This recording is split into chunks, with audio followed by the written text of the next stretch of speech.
So we'll read with an open mind and uh,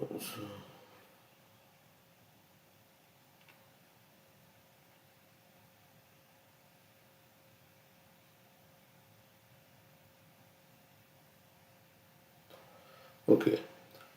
शास्त्रेष्व इयान एव सुनिश्चितो नृणाम क्षेमस्य सद्रियग विम्रेषु हेतु असंग आत्मा व्यतिरिक्त आत्मनि क्रीडा रतिर्ब्रह्मणि निर्गुणे चया.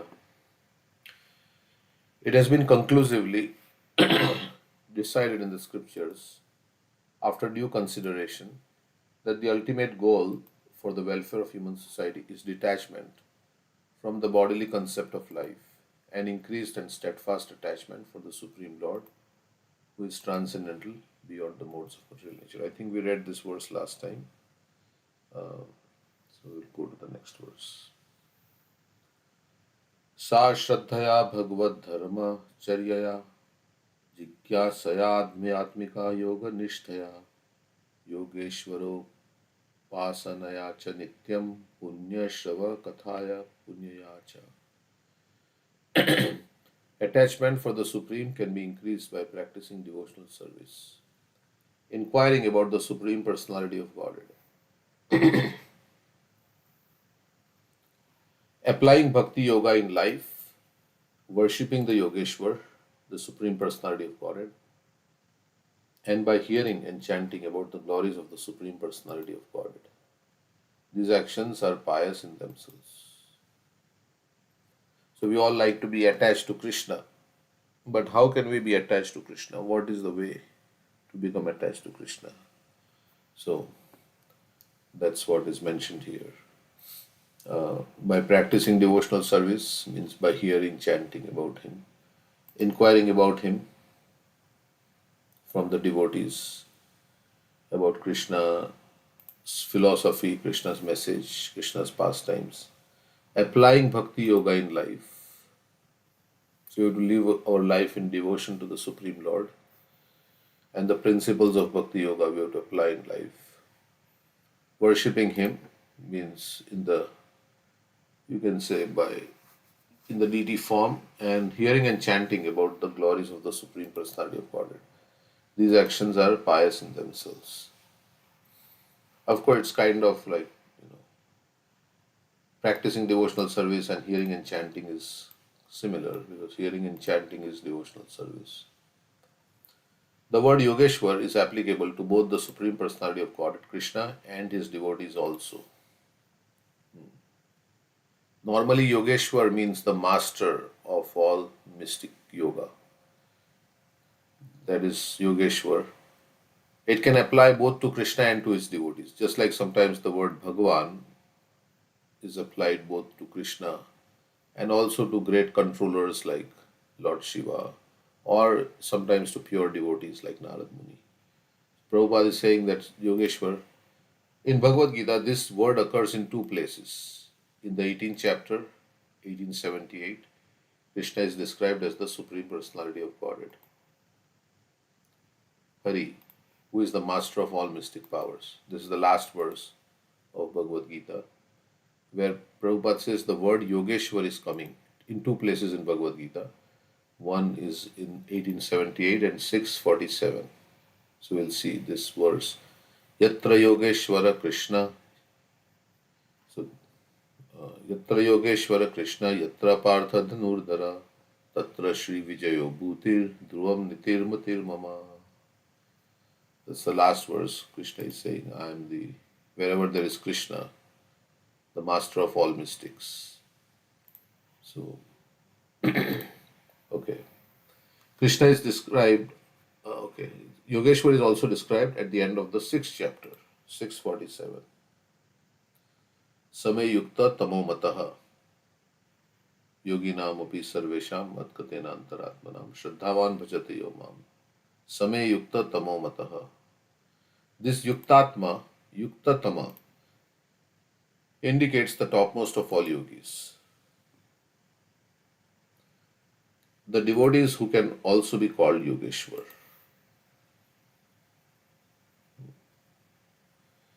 So, topmost of all yogis is Krishna, and also the devotee is the topmost of all yogis. It's called Yuktatma.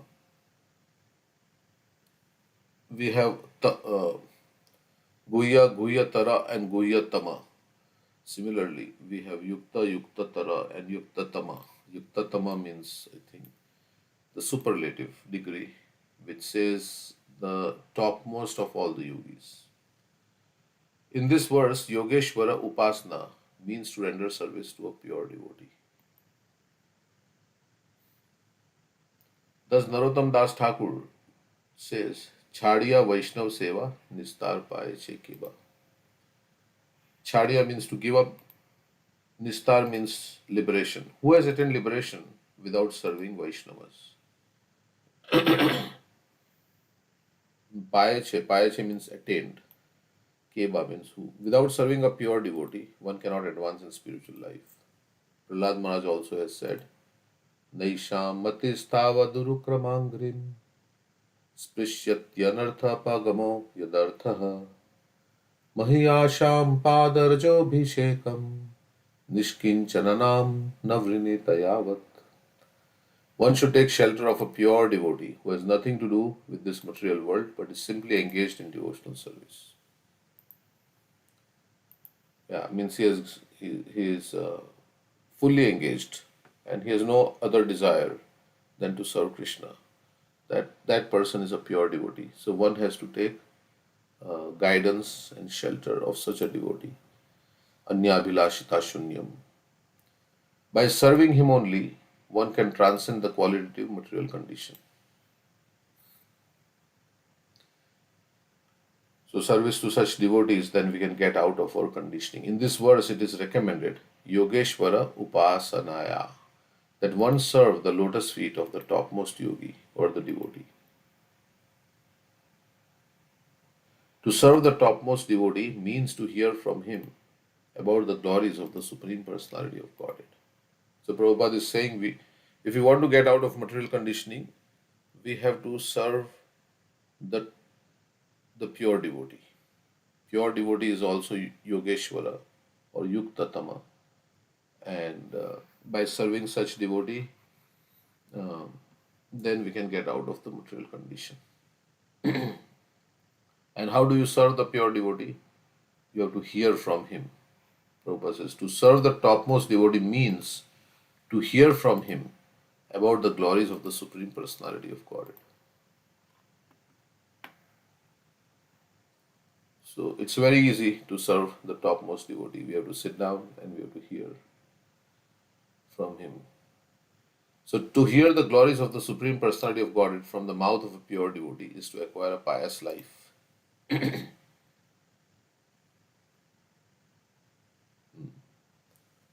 In Bhagavad Gita 7:28, it is also said that without being pious, one cannot engage in devotional service. So just by hearing, we are developing our piety. And this piety is transcendental piety. So without being pious, one cannot become fixed up in devotional service.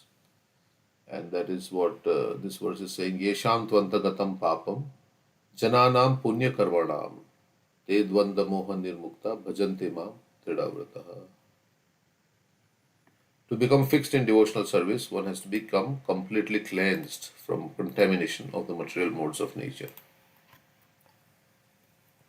like passion, ignorance, and for work in devotional service, the first item is Ado Guru Ashrayam. One should accept a bona fide spiritual master, and from the bona fide spiritual master, inquire about one's transcendental occupational duties, Sadharma Pricha, and follow in the footsteps of great saintly persons. Devotees, Sadhu Marga Anugamam, Anugamanam. These are the instructions given in Bhakti Rasamrita Sindhu by Rupa Goswami. So again, to take shelter of the pure devotee and then serve the pure devotee by hearing from him, inquiring from him, and then following in the footsteps of the great saintly persons. The conclusion is that to increase attachment for the Supreme Personality of Godhead, one has to accept a bona fide spiritual master and learn from him the methods of devotional service and hear from him about the transcendental message and glorification of the Supreme Personality of Godhead. So, how we should practice devotional service as it can apply to our situation in life, or generally how do we practice devotional service, and to hear about the glories of the Supreme Lord from such a person. In this way, one has to increase his conviction about devotional service, ultimately coming to getting taste in devotional service, absorption in devotional service, and then, um, yeah, coming to the conclusion that devotional service is only the thing I need to do in my life. Shraddha Shabde Vishwash Kahe Shudrid Nishchay. Krishna Bhakti Koile Sarva Karma Krita Hoy. Then it will be very easy to increase attachment for the Supreme Personality of Godhead. So as we hear, then our conviction increases. Prabhupada says, by hearing from him, the pure devotees, then our conviction about devotional service will increase and will become attached to the Supreme Personality of Godhead. Okay. So any comment on this?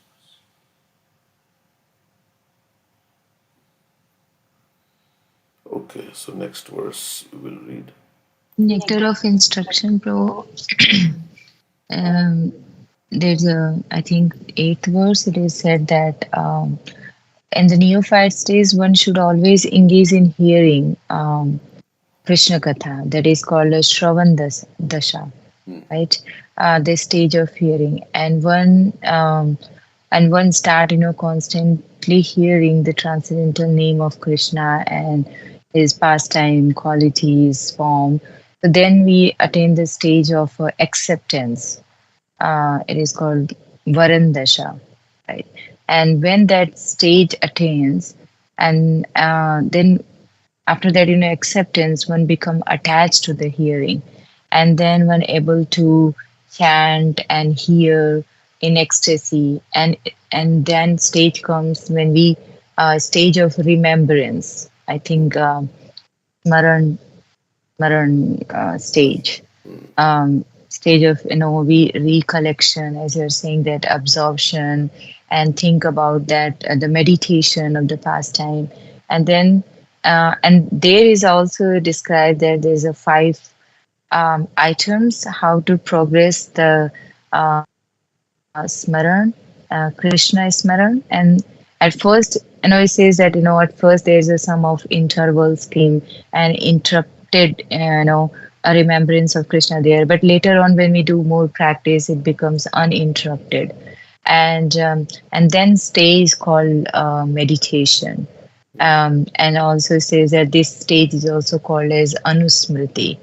Um, and when one enters in that stage, where there is no interruption, like unceasing anusmriti comes, and then it called as stage of samadhi, the spiritual trance. um, yeah, so and then soul can understand their constitutional position in relationship with Krishna. And yeah, that is a perfection of life. But it's all starts with the hearing of Krishna Katha. So, and we have seen that there are many examples that just by hearing one can purify oneself. The prostitute, she was hearing from a pure devotee, mouth of the pure devotee, Haridas Thakur. And just by hearing, she was like completely attached with the holy name of the Lord. Right? Prahlad Maharaj also, he was in the womb and he heard from the pure devotee. So yeah, we should hear from the pure devotee, and later on we get engaged and attached with the holy name and hearing Krishna Katha. Thank you, very nice. Yeah, all the different dashas. It was just like I think Radhika was mentioning about the reading, right? You first you read, then there is acceptance. Correct. Yeah, I was also thinking it's the same thing. Information, getting information, acceptance, developing taste, developing emotions, longing and then entering into the pastime. Yeah, which is also described nectar of instruction, verse 8. Yeah. So, yeah, slowly and gradually, our attachment will increase, as Prabhupada says here. Um, in this way, one has to increase his conviction about devotional service. So, slowly and Mhm. gradually, our absorption, yeah, conviction. And we should hear from everyone. Like in our retreat, we were discussing with different devotees our realizations or whatever that assigned task was, right? So even in the chanting japa session, we were sitting with different devotees. So every devotee has their own realization. Yeah, they may not be pure devotees and they are on the path of purity, but every person has some realization, and their realization can affect us, help us. So we should be broader, and because everybody is talking what they have heard from other senior devotees and from Prabhupada, so it's Prabhupada's words that they're speaking in their own language, right? So Right. Yeah, devotee is also considered to be like a postman. He delivers the message as it is, what he has heard, without, and he can add his realization also, what he has, how he has realized, so that enhances our, yeah. Okay, so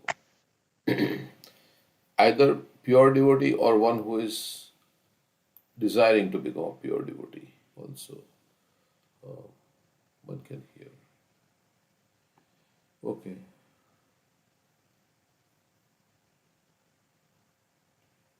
And of course, one can be a pure devotee in any situation of life, either as a grihastha or as a vanaprastha, as a sannyasi. So there are many. So we can't really say like in what situation who is a pure devotee and who is not, and like that. But as long as they are speaking about pure devotional service, and so, and we have to minimize the distraction, Bhogeshwarya Prasaktanam Taya Pritachedasam, so we can remain focused on devotional service. So that humility comes in there, where we can say, Krishna, I'm helpless. I'm helpless because your material energy is very powerful. So you please give me shelter and give me protection. I depend on you, Krishna. Yesterday they were talking about dependence also. So depending on Krishna and taking shelter of Krishna's lotus feet, and yeah, surrendering to Krishna. Of course, humility, determination, uh, feeling helpless, all these things will help. Okay. Yesterday, Mahatma Prabhu was also saying the same thing, right? He was talking about that somehow I'm fallen in this material world, and now you pick me up and place me under your lotus feet as an atom of, you know. So that has also said that one should chant in this mood, that it says that this also reminds you if something is under the like lotus feet, so it's always remind you that what is your position. I'm the servant of Krishna. So it will bring you in your humble position. It will not, no, you cannot be so pride or of your anything, right? Whatever you have knowledge or anything. So this is this word is this line is like, you place me as an atom under lotus feet. It always remember you that okay, you are the servant of Krishna. You have to serve Krishna. So when you understand your position, you always be try to humble yourself. Yeah, like that he was saying that one has to chant in, whenever before chanting, one should remember this verse, the position of the jivas. Yeah, there are so many jivas, right? There are infinite number of jivas. We are one of those many jivas. So, considering this world, how many people and so many jivas, so we are one of them. So we are, of course, every jiva is special to Krishna, but we are one of the billions and We are so billions. insignificant. Huh? We are so insignificant. Like one time, one disciple told Prabhupada, I have a big problem. Uh, Uh, so Prabhupada says, you are insignificant. How can you have a big problem? Your problems are also insignificant. yeah, and those problems are like limited to like few years of this life, which is just a blip, just a flash. So of course we have to deal with the problems if you have health issues and all that. But it is so like it is just passing like a flash. So that way also we can. But of course, I'm not saying we don't deal with our problems, but we have to also remember that yeah, it is not. Krishna is saying this is like appearance and disappearance of summer and winter seasons. Things come and go in this world, so nothing is permanent here. So in that, Yeah, and we have to focus on the big problems: birth, death, old age, and disease. that's true. Yeah. So if we focus on small, like the crane example, right? It is taking the big fish for eating. So we have to, and it is also very focused. So the focus on the big fish. The big fish is this birth, death, old age, disease. Our Krishna consciousness and like that. Okay, yeah. Because if we try keep solving the small problems, then we'll forget about the big problems, and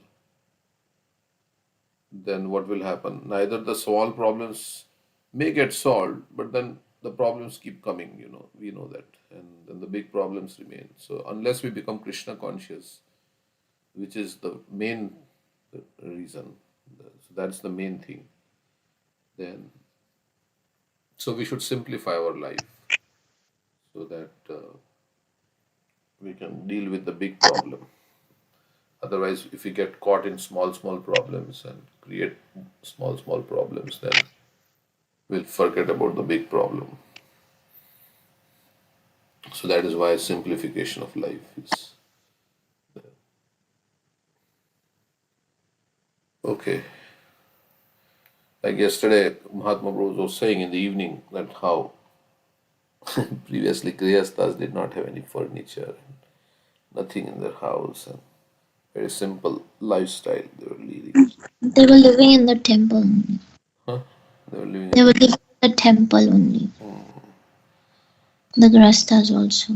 And yeah, they will go out to book distribution, come back, have prasad. Simple life. yeah. Of course, it has challenges because as you grow older and all these things, then and children. Of course, they were sending their children to Gurukul. There were some things happened there, so it's difficult. But yeah, we can live simple life like that. And he was saying that this movement expanded because people had time to go out. He said, yeah, if you go out and do Harinam or book distribution for 6 hours every day, then naturally there'll be more effect of preaching. And that's how Krishna consciousness expanded in that time because everybody was very dedicated to spreading Krishna consciousness. So, yeah. Okay, next verse. Arthendriya Rama Sagoshtya Atrishnaya Tatsammatanam Aparigrahena cha Viviktaruchya Paritosha Atmani Vina Harer Guna Piyusha Pana. One has to make progress in spiritual life by not associating with persons who are simply interested in sense gratification and making money.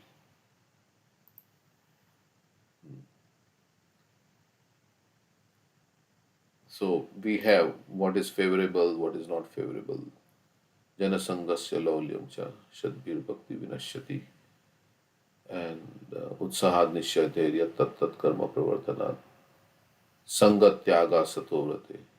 So they are both places not associating. So the four Kumaras, the Sanat Kumar is telling Prthu Maharaj that one has to make progress in spiritual life by not associating with persons who are simply interested. Means associating means we don't like adopt their way of life. We have to do our. We don't get into their ideas of sense gratification and like that. Then we will be swayed. So we can give association, but we can't take association. That's what. Not only such persons, but one. There is no hate or anything like that for anybody. But it's like somebody has coronavirus, then you need to stay away because you can get the germs if you are not vaccinated. If you are vaccinated and things like that, maybe you will not. Like Prabhupada came into the heart of New York City, uh, the capital of Maya, and yeah, nothing could affect him. Not, but Prabhupada was always saying, I was always praying. I'm always praying that I may not fall down. So not only such persons, but one who associates with such persons should be avoided.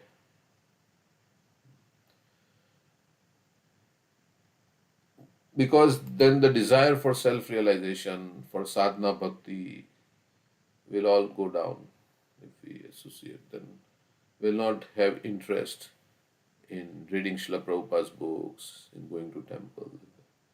One should mold his life in such a way that he cannot live in peace without drinking the nectar of the glorification of the Supreme Personality of Godhead. So if you are not hearing about Krishna, then we should not be peaceful. That's what it means. We should feel something is missing in my life. Oh, I'm not hearing about Krishna. I'm not hearing about Krishna.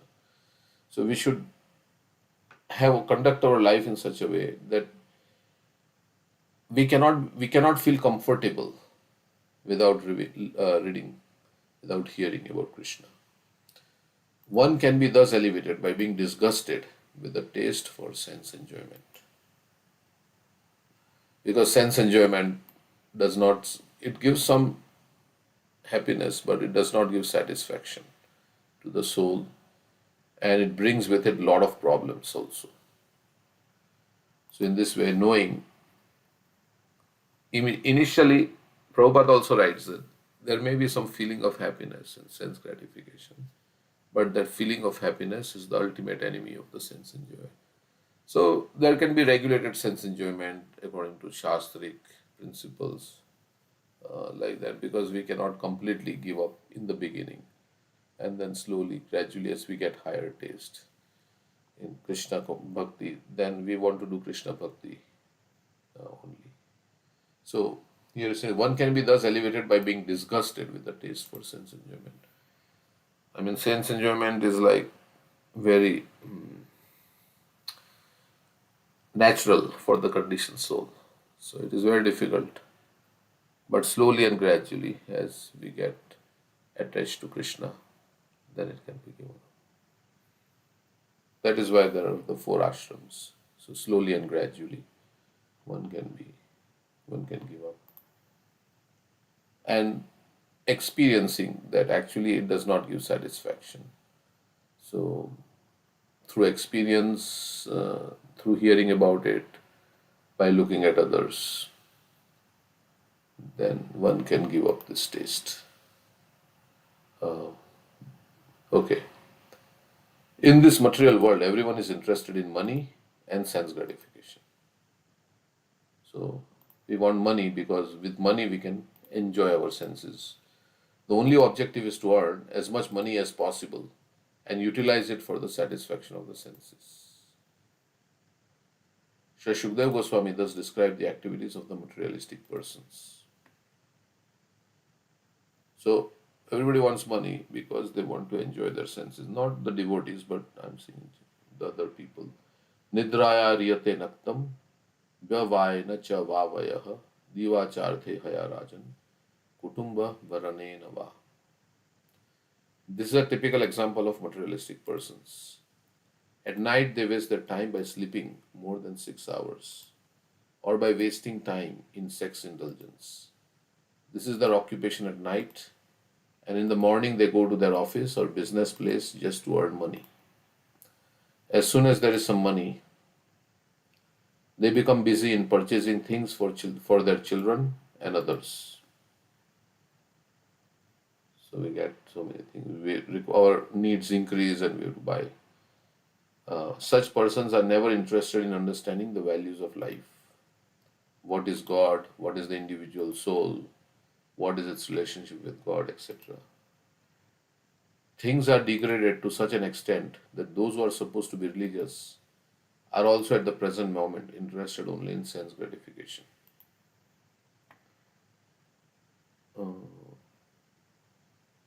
The number of materialistic persons in this age of Kali has increased more than in any other age. Therefore, persons who are interested in going back home, back to Godhead, should not only engage in the service of realized souls, but should give up the company of materialistic persons whose only aim is to earn money and employ it in sense gratification.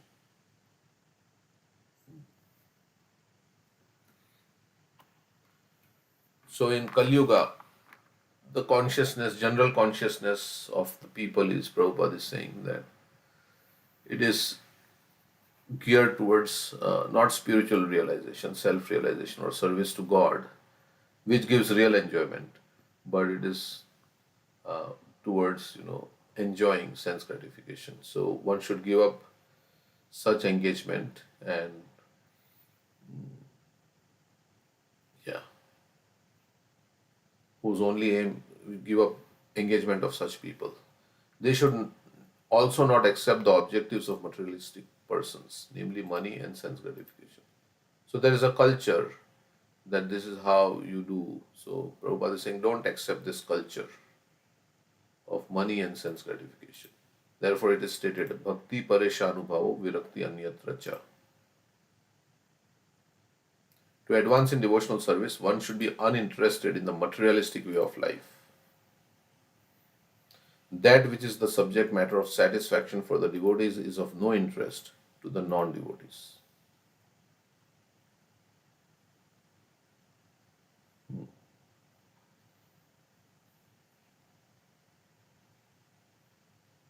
Simple negation or giving up the company of materialistic persons will not do. We must have engagements. So simply just not doing, not then what are we supposed to do? Are we going to sit idle? Sometimes it is found that a person interested in spiritual advancement gives up the company of material society and goes to a secluded place as recommended for the yogis.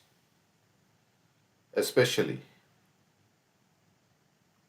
but that will also not help a person in spiritual advancement. For in many instances, such yogis also fall down. So yogis they give up material life and they go to a secluded place like Himalayas, and there also, but Prabhupada is saying that they fall down. Such yogis also fall down. As far as jnanis are concerned, generally they fall down without taking shelter of the lotus feet of the Lord.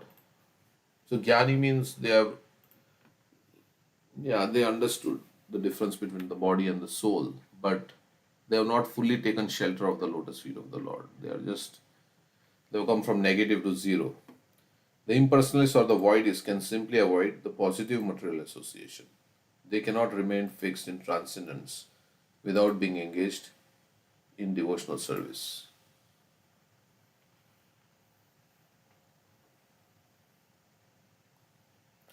The beginning of devotional service is to hear about the glories of the Supreme Personality of Godhead. That is recommended in this verse. Vina Harir Guna Piyusha Panat. Panat. Panat means drinking. Pani. Pina. So Vina Harir Guna. Piyush is the nectar. Panat.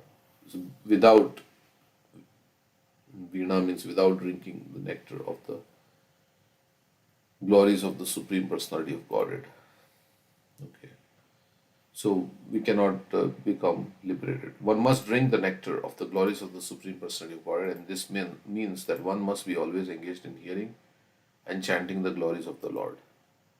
This means that one must be always engaged in hearing and chanting the glories of the Lord. So chanting also means chanting Hare Krishna and speaking about Krishna to others. It is the prime method for advancing in spiritual life. And Prabhupada says must be always. So Nityam is either always or regularly. Lord Chaitanya Mahaprabhu also recommends this in Chaitanya Charitamrita. If one wants to make advancement in spiritual life, by great fortune he may meet a bona fide spiritual master and from him learn about Krishna. By serving both the spiritual master and Krishna, he gets the seed of devotional service, Bhakti Lata Beej. And if he sows the seed within his heart and waters it by hearing and chanting, it grows into a luxuriant Bhakti Lata or Bhakti creeper. The creeper is so strong that it penetrates the covering of the universe and reaches the spiritual world and continues to grow on and on until it reaches and takes shelter of the lotus feet of Krishna. Just as an ordinary creeper also grows on and on until it takes a solid shelter on a roof, then it very steadily grows and produces the required fruit. So this creeper is very tender and it can be like eaten up by the animals. So there is also the fence we have to build around the creeper to protect the creeper, and it also has to grow, so we have to water it like that. So we have to protect ourselves from the offenses, and yeah, the real cause of growing of such fruit, and remove the weeds also which grow along with it.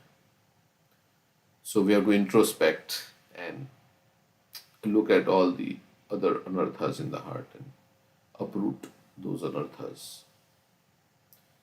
And then The soil should be fertile also, which means gratitude and humility. the soil should be fertile.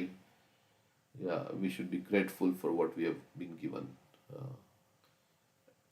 We got this Krishna consciousness. We got this human form of life. We have to be grateful to Krishna and to the devotees like that, so that we can value what we have got if we are grateful. And so, just as an ordinary creeper also grows and on until it takes solid shelter on a roof, then it very steadily grows and produces the required fruit. So, all these things. The real cause of growing of such fruit, which here called the nectar of hearing the glories of the Supreme Personality of Godhead, is to water the creeper of devotional service by hearing and chanting. The purport is that, so what does this all mean? One cannot live outside the society of devotees. One must live in the association of devotees, where there is constant chanting and hearing of the glories of the Lord. Like in Vrindavan, they have constant kirtan going on 24 hours.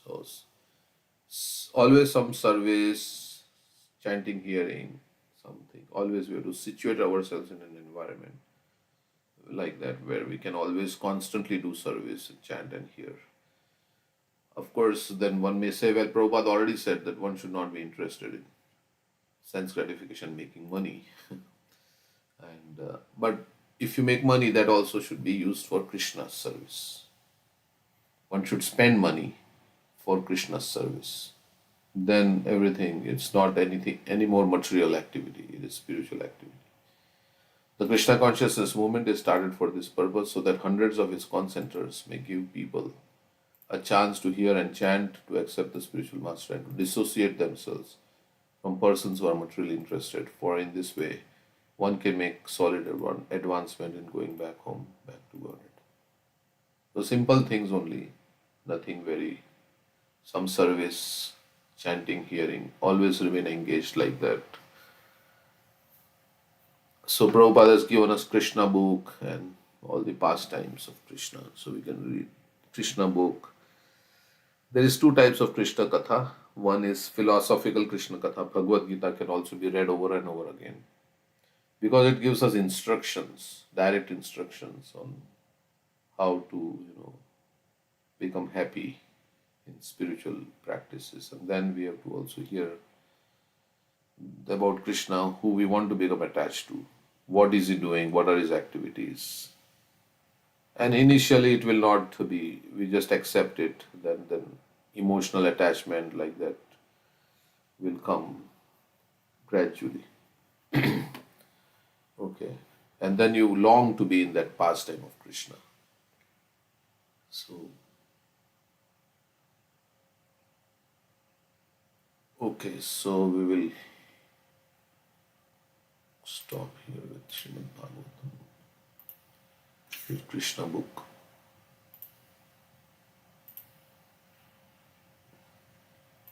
Any other comments on this verse? So Prabhupada is saying, yeah, how materialistic person's waits is not, we should only sleep enough. Of course, everybody little requirement different, but 6 to 7 hours at the most. And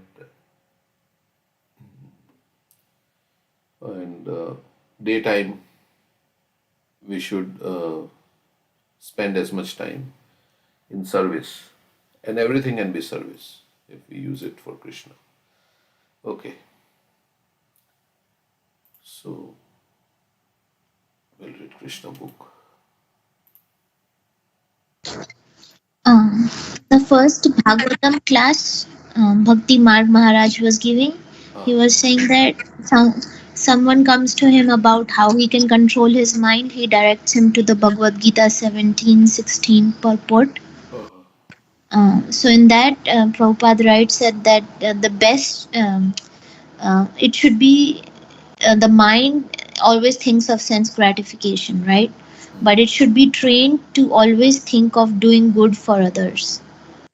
um, like we should think of how I can enhance my Krishna consciousness and also spread Krishna consciousness. That's what we should be thinking the welfare of others. So this verse is about austerity of the mind and satisfaction, simplicity, gravity, self-control, purification of one's existence or other austerities of the mind. yeah, yeah. It says to make the mind austere is to detach it from sense gratification, and we will get peace. Actually, the more we are detached from sense gratification, the more we will become peaceful. So, Bhukti Bhukti Siddhi Kami Sakala Shanta Krishna Bhakta Nishkam Ateva Shanta. So, we want peace in life. We want, yeah. So, so it is austere means because the mind is attached to sense gratification. To deny it is an austerity. To make the mind austere is to detach it from sense gratification. It should be so trained that it can be always thinking of doing good for others. Instead of thinking how I can enjoy senses, we should think about what I can do to serve others.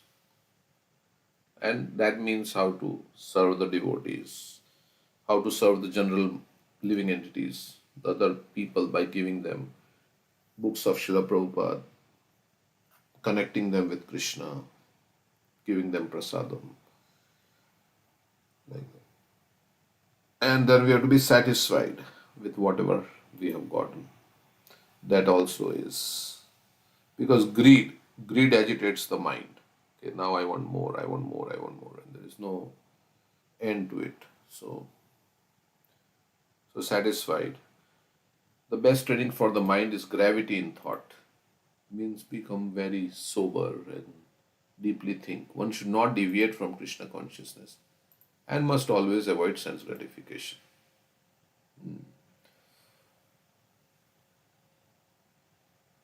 So the more we avoid, we focus our mind on Krishna. Krishna also says, "One who focuses his mind upon me is known as a man of steady intelligence." Right? So, so Krishna's service like that. How to do good to others. To purify one's nature is to become Krishna conscious. Satisfaction of the mind can be only obtained by taking the mind away from thoughts of sense enjoyment. The more we think of sense enjoyment, the more mind becomes dissatisfied. And then it becomes angry also. Because when it is dissatisfied, not fulfilled. We say when our desires, lusty desires, are not fulfilled, then we become angry. In the present age, we unnecessarily engage the mind in so many different ways for sense gratification. So there is no possibility of minds becoming satisfied. The best course is to divert the mind to Vedic literature, which is full of satisfying stories, as in the Puranas and the Mahabharata. So we should direct our mind to Vedic literature instead of watching movies and things like that. One can take advantage of this knowledge and thus become purified.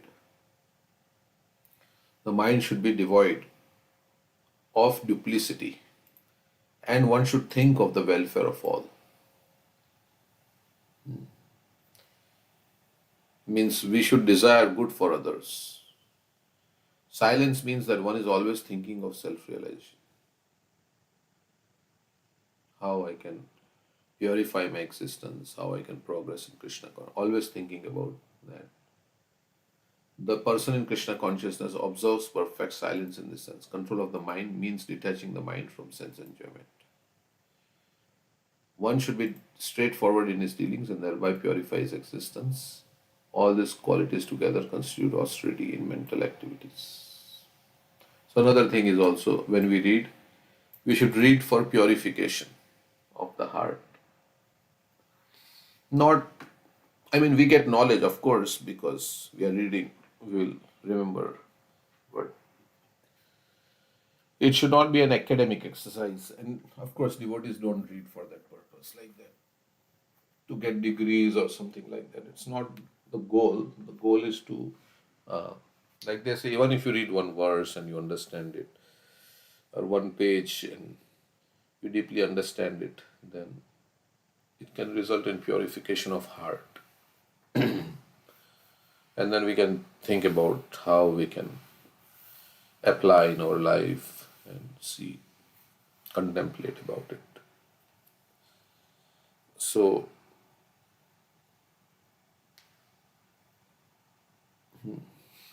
although there is so much knowledge in Srila Prabhupada's books, and, but all the time we are reading because we want to come closer to Krishna, we want to purify our existence, become more attached to Krishna, service of Krishna. And it doesn't mean only Krishna, it means all the living entities, we want to benefit them also. Like they say, we should chant Hare Krishna and make others chant Hare Krishna.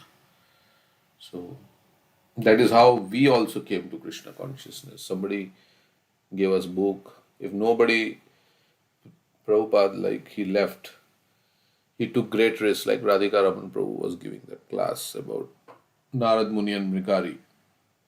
How Narad Muni left the regular path and he took a diversion, and that was a risk for him because he could get lost in the forest, he could get beaten by the wild animals.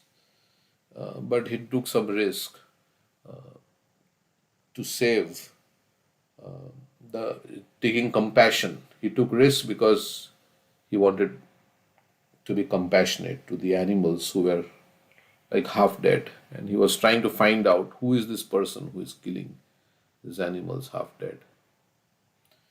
So he had nothing to gain in that. Prabhupada also, he was situated nicely in his Radha Damodar temple doing his bhajan, but he took a great risk coming to the West to give Krishna conscious. But of course, we have to also become fully Krishna conscious, or at least we are attempting.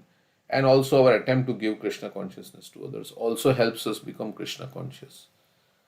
Like as we were saying, right, when we have to give some class, or then we can become absorbed for that time in reading about that pastime or whatever, the message of Krishna. So that also helps. Okay. Yeah, he said that generally that Mrigari, he is a sinful man and he would give all kind of curse words. But when he saw Narad Muni, he said, "My dear sir, what can I do for you?" It's it's weird that these words came in from him, because I mean Narad Muni's character is such a pure devotee, right? So he was saying that we have to build our character, build our purity. Like purity is the force, so Yes. we can influence others. Correct. Like Dhira Dhira Jana Priya Priya Karo. The Goswamis were dear even to the ruffians, the gentle and yeah. So even his heart changed, right? Jagai's heart changed when Madai wanted to take it because he saw, oh, this Nityan Prabhu is such a humble person, such a saintly person. So they don't want anything in return. When there is selfless, then everybody can perceive that, oh, this is just, he's being just selfless. So this Mrigari could perceive that he didn't want anything from him. Hmm. That selflessness also inspires, like, what you can say, respect. And, okay, yeah. Yesterday we heard a lecture. Shiva Swami was talking about all these points that you have mentioned. That few points James Prabhu also posted in the group as well. And he was saying that, like, if you want to be happy, so don't try to have. If you find happiness for your own, okay, I want happiness, I do something, then you will end up, you will lead your life as a miserable life. So simply try to serve. If you try to be charitable, like, you give knowledge, you give comfort, that you have to serve. You have always think in your mind that I am here to serve. And when we start serving, all the happiness come from just by the service.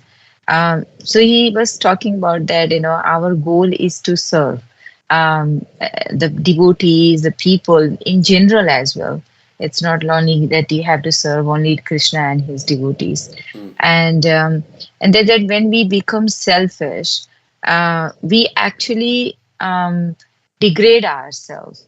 Um, that selfish is like a boring life versus that blissful life and beautiful life is the selfless life when we become selfless.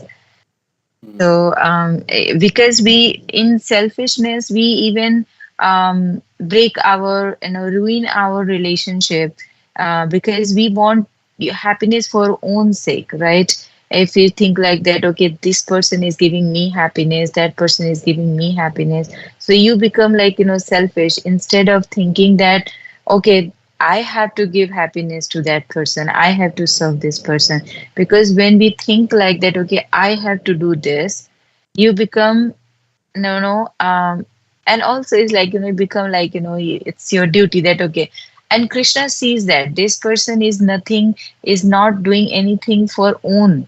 He wanted to make others people happy. So Krishna and this character, when we develop that, that influence other person as well, it's impactful, and then other person also try to make you happy. So yeah, he was talking about all this Yeah, thing. nice points. Yeah, thank you. Yes. Okay, so Lord Krishna's daily activities. I think, yeah, this is where we have to read. We read this, right? Narad Muni visiting the different palaces. Was Yeah, but this is like how he gets up in the morning and he's sleeping and his wife's. This is about that. He's meditating. okay. I can read three paragraphs. From the Vedic mantras, we learn that the Supreme Personality of Godhead has nothing to do. Na tasya karyam karanam cha vidyate. But if the Supreme Lord has nothing to do, how can we speak of the activities of the Supreme Lord? From the previous chapter, it is clear that no one can act the way Lord Krishna does. We should clearly note this fact. The activities of the Lord should be followed, but they cannot be imitated. For example, Krishna's ideal life as a householder can be followed, but if one wants to imitate Krishna by expanding into many forms, that is not possible. We should always remember, therefore, that Lord Krishna, although playing the part of a human being, simultaneously maintains the position of the Supreme Personality of Godhead. We can follow Lord Krishna's dealings with his wives as an ordinary human being, but his dealings with more than 16,000 wives at one time cannot be imitated. The conclusion is that to become ideal householders, we should follow in the footsteps of Lord Krishna as he displayed his daily activities, but we cannot imitate him at any stage of our life. Lord Krishna used to lie down with his 16,000 wives, but he would also rise from bed very early in the morning, 3 hours before sunrise. By nature's arrangement, the crowing of the cocks warns of the Brahma Muhurat hour. There is no need of alarm clocks. As soon as the cocks crow early in the morning, it is to be understood that it is time to rise from bed.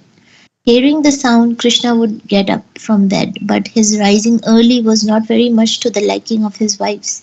The wives of Krishna were so much attached to him that they would lie in bed embracing him, and as soon as the cocks crowed, Krishna's wives would be very sorry and would immediately condemn the crowing. In the garden within the compound of each palace there were parijata flowers. The parijata is not an artificial flower. We remember that Krishna brought the parijata trees from heaven and planted them in all his palaces. Early in the morning, a mild breeze would carry the aroma of the parijata flower, and Krishna would smell it just after rising from bed. Due to this aroma, the honey bees would begin their humming vibration, and the birds also would begin their sweet chirping sounds. Altogether, it would sound like the singing of professional chanters engaged in offering prayers to Krishna. Although Srimati Rukmini Devi, the first queen of Lord Krishna, knew that Brahma Muhurat is the most auspicious time in the entire day, she would feel disgusted at the appearance of Brahma Muhurat because she was not very happy to have Krishna leave her side in bed. Despite Srimati Rukmini Devi's disgust, Lord Krishna would immediately get up from bed exactly on the appearance of the Brahma Muhurat. An ideal householder should learn from the behavior of Lord Krishna how to rise early in the morning, however comfortably he may be lying in the bed embraced by his wife.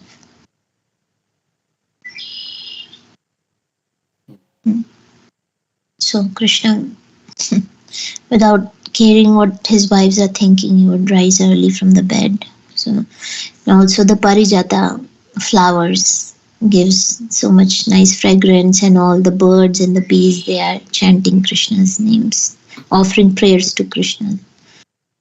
I mean, there is also spiritual world. Dwarka is also there in the spiritual world, right? So all these pastimes are happening there. So if somebody is interested to participate in this Dwarka Leela, then they go to that planet. So here, the wives, we may say, well, Krishna is showing as an ideal householder, Prabhupada is saying, right? So we may say, but how are the wives of Krishna like that? That they are not, they are feeling sad that Krishna is, they should also be getting up, right? No, but it's attachment to Krishna. So Uh, while Krishna is showing as a ordinary householder how he should be, but for the wives it is Krishna, and they are attached to Krishna. Like the gopis always thinking of Krishna, being with Krishna, dancing with Krishna. They leave behind their own household duties. So attachment to Krishna is the highest. correct. That's So, what the wives have. But to show everybody as a householder, Krishna is showing. yeah, so we say, yeah, Mirabai was attached to Krishna. So she is very glorious. So, attachment to God is very glorious. So they were also attached to Krishna. So they are all great devotees of Krishna, although they were not getting up in the Brahma Muhurat. They were attached to Krishna. Yeah, this is the highest Madhuraya Ras. It's Swakya. It's opposed to the gopis, which is Parakya. Because these wives are getting Krishna's reciprocation, gopis didn't even get this. This is higher, that's higher unconditional love for Krishna. Even they didn't get, still they were not, their devotion to Krishna did not falter even a little bit. Mm. Okay. And I was just thinking that if someone, it is advised to why we need to get up early and do our duties to meditate on Krishna. But if they are already meditating on Krishna in either way, either sleeping or not getting up, so that is the highest because the purpose is to meditate on the form of Krishna pastime. On he's the object of the love, right? Yeah, so yesterday we were hearing one lecture in the car, and somebody told Prabhupada, I don't need to chant because I'm always thinking of Krishna in my mind. So Prabhupada says, then you can also eat in your mind. Why do you need to eat physically? So many people, they use it as an excuse, and and they say, I always think of Krishna. I don't need to do this. I don't need to go to the temple because I'm always thinking of Krishna. No, I was just thinking in that way, like Rukmini Devi, they are not the jivas, right? And I mean, um, Yeah, no, I'm not talking about your comment. I'm just saying in general, like people say that I'm always thinking of Krishna, even my own family members. So, yeah, but it should be some practical service that shows that you love Krishna. I'm not talking about these wives.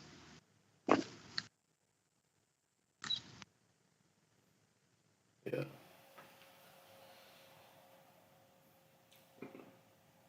Okay. So you want to read? Preeti, you want to read the next? Or anybody else? Or Preeti, you want to read that? We can alternate. Yeah. okay. After rising from after rising from bed, Lord Krishna would wash his mouth, hands, and feet, and would immediately sit down and meditate on himself. This does not mean, however, that we should also sit down and meditate on ourselves. We have to meditate upon Krishna, Radha Krishna. That is the real meditation. Krishna is Krishna himself. Therefore, he was teaching us the Brahm Muhurat should be utilized for the meditation on Radha Krishna. By such meditation, Krishna would feel very much satisfied. And similarly, we will also feel transcendently pleased and satisfied if we utilize the Brahmurat period to meditate on Radha and Krishna. And if we think of how Sri Rukmani Devi and Krishna acted as an ideal householder to teach the whole human society to rise early in the morning and immediately engage in Krishna consciousness. There is no difference between meditating on the eternal forms of Radha Krishna and chanting the Maha Mantra Hare Krishna. As for Krishna's meditation, he had no alternative but to meditate on himself. The object of meditation is Brahman, Paramatma, or the Supreme Personality of Godhead. But Krishna himself is all three. He is the Supreme Personality of Godhead, Bhagwan. The localized Paramatma is his plenary partial expansion, and the all pervading Brahman effulgence is the personal rays of his transcendental body. Therefore, Krishna is always one, and for him there is no differentiation. That is the difference between an ordinary living being and Krishna. For an ordinary living being, there are many distinctions. An ordinary living being is different from his body, and he is different from other species of living entities. A human being is different from other human beings and different from the animals. Even in his own body, there are different bodily limbs. We have our hands, legs, but our hands are different from our legs. The hand cannot act like the leg, nor can the leg act like the hand. The ears can hear, but the eyes cannot. And the eyes can see, but the ears cannot. All these differences are technically called Svajatiya, Vijatiya. Vijatiya. The bodily limitation, whereby one part of the body cannot act as another part, is totally absent from the Supreme Personality of Godhead. There is no difference between his body and himself. He is completely spiritual, and therefore there is no difference between his body and his soul. Similarly, he is not different from his millions of incarnations and plenary expansion. Baladev is first expansion of Krishna, and from Baladev expand Sankarshan, Vasudev, Pradyumna, and Anirudh. From Sankarshan, there is an expansion of Narayan, and from Narayan, there is a second quadruple expansion of Sankarshan, Vasudev, Pradyumna, and Aniruddha. Similarly, there are innumerable other expansions of Krishna, but all of them are one. Krishna has many incarnations, such as Lord Nrsimha, Lord Boar, Lord Fish, and Lord Tortoise. But there is no difference between Krishna's original two-handed form, like that of human being, and these incarnations of gigantic animal forms. Nor is there any difference between the action of one part of his body and that of another. His hands can act as his legs, his eyes can act his ears, or his nose can act as another part of his body. Krishna's smelling and eating, hearing are all the same. We limited living entities have to use a particular part of the body of a particular purpose, but there is no such distinction for Krishna. In the Brahm Samhita, it is said, Angani yasya shaklendriya vritti manti. Krishna can perform the activities of one limb with any other limb. So, by analytical study of Krishna and his person, it is concluded that he is the complete whole. When he meditates, therefore, he meditates on himself. Self meditation by ordinary men, designated in Sanskrit as Soham, is simply imitation. Krishna may meditate on himself because he is the complete whole, but we cannot imitate him and meditate on ourselves. Our body is designation superimposed upon ourself, the soul. Krishna's body is not designation. Krishna's body is also Krishna. There is no existence of anything foreign in Krishna. Whatever there is in Krishna is also Krishna. He is therefore the supreme, indestructible, complete existence or the supreme truth. Krishna's existence is not relative existence. Everything else but Krishna is a relative truth. But Krishna is the supreme absolute truth. Krishna does not depend on anything but himself for his existence. Our existence simply is relative. For example, only when there is a light of the sun, the moon, or electricity we are able to see. Our seeing, therefore, is relative, and the light of the sun and moon and electricity is also relative. They are called illuminating only because we see them as such. But dependence and relativity do not exist in Krishna. His activities are not dependent on anyone else's appreciation, nor does he depend on anyone else's help. He is beyond the existence of limited time and space, and because he is transcendental to time and space, he cannot be covered by the illusion of Maya, whose activities are limited. In the Vedic literature, we find that Supreme Personality of Godhead has multipotencies. Since all such potencies are emanation from him, there is no difference between him and his potencies. Certain philosophers says, however, that when Krishna comes, he accepts a material body. But even if it is accepted that when he comes to material world, he accepts a material body, it should be concluded also that because the material energy is not different from him, this body does not act materially. In Bhagavad Gita, it is said, therefore, that he appears by his own eternal potency, Atmamaya. And so, talking about Krishna's transcendental form and how Krishna get up and meditate on himself, but we should not do the same thing. We should learn what Krishna is doing. Like he's God, he's Bhagwan, but he doesn't need to get up and meditate and wash his mouth and hands. But this is for us that we should do, but but it doesn't mean that we should imitate Krishna.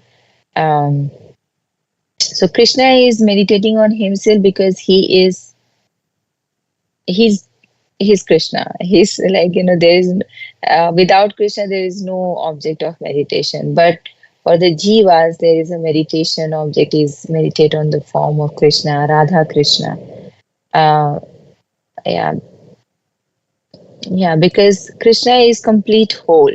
That he is Bhagwan, he is Paramatma, he is Brahman, and these three aspect is aspect of meditation. So Krishna is meditating on himself, but the ordinary, and there is a distinction between the ordinary living beings, and as a part and parcel, we are different from his body. And Krishna can do, we see that, Krishna can eat, you know, offer, he accept the offering through his eyes. He don't need to eat, just taste the food, and then so he can do from any part, any limbs, any part of the body, he can do the different activities. But we can do this. We have to do, like, hand is used for some other purpose, legs are for using this.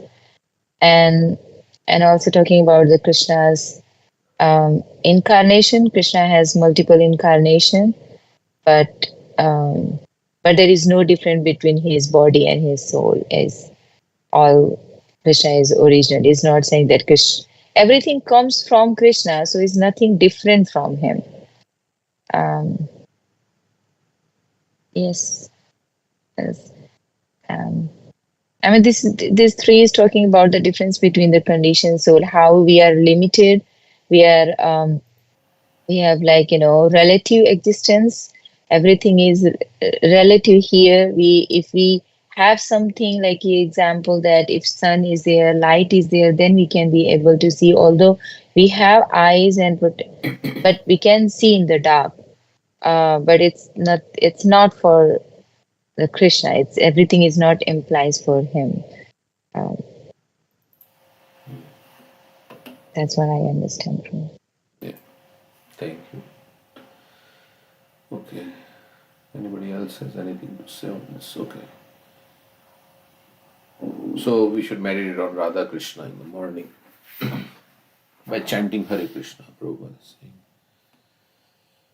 Okay. So next three. Yeah, yesterday in the Japa session, we were discussing how, like, that song Radha Krishna Pranamura. It says that I will build a asan, a jeweled throne in my heart. So Janaki was saying that let us clean our heart, like meditated like this. Clean our heart, put a throne, and then you are decorating the throne, and you are placing, you're calling Radha and Krishna, please come into my heart. And they get seated, and then you offer them nice things, as the song is saying. You wash their lotus feet, you offer them flower garlands, sandalwood paste, fan them, do arti. So it's like a meditation that we can have, and even decorating them. Like the whole chanting session just can go with this, preparing and calling them and offering them. Yeah, when we invite some important guests to our home, then we clean our house, right? Somebody important is coming, so like that we have to clean our heart. Of course, Krishna only will clean the heart as as we hear the Hare Krishna mantra. So one devotee was saying that yes, when you chant, you should think that Krishna is doing a surgery and removing all the anarthas in your heart. All the anarthas are going away as I am chanting Hare Krishna.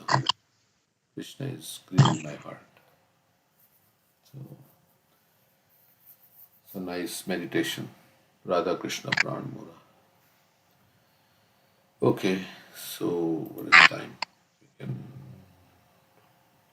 big chapter. Oh wow, quite long. So we can read three paragraphs. I think they're not very big, and then we can stop. You have to read that book also, Dancing with Elephants. Okay, yeah, we can read that. So we can read that book. So I'll just stop here.